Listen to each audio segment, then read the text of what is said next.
त्रिभुज से संबंधित क्षेत्रफल। और बताए थे एक समद्विबाहु त्रिभुज, समबाहु त्रिभुज और विषमबाहु त्रिभुज के क्षेत्रफल पे आज चलेंगे। जानते हैं समकोण त्रिभुज का क्षेत्रफल 1/2 आधार गुने ऊंचाई होता है।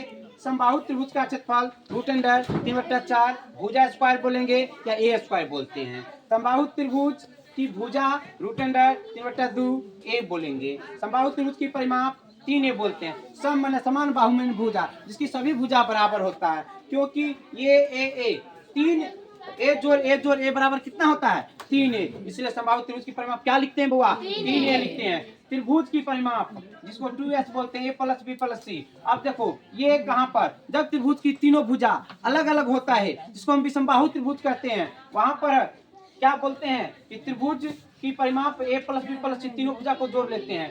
त्रिभुज की अर्ध परिमाप s बराबर होता है a + b + c/2। हीरोन का सूत्र जिसको विषमबाहु त्रिभुज का क्षेत्रफल बोलते हैं, हीरोन का सूत्र बोले या विषमबाहु त्रिभुज का क्षेत्रफल बोले, √s × s - a × s - b × s - c।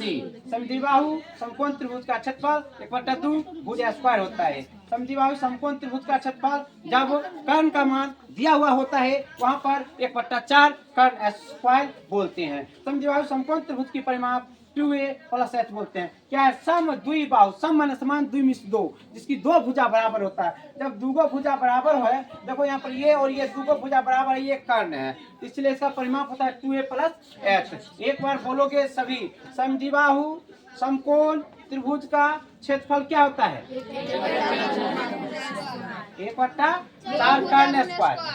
और समकोण त्रिभुज का क्षेत्रफल क्या बोलेंगे 1/2 समबाहु त्रिभुज का क्षेत्रफल, समबाहु त्रिभुज का क्षेत्रफल √3/4 भुजा स्क्वायर। देख कर भी याद नहीं रहता है, ध्यान रहता है कहाँ घर पे, बड़ा भी ध्यान नहीं रहता है।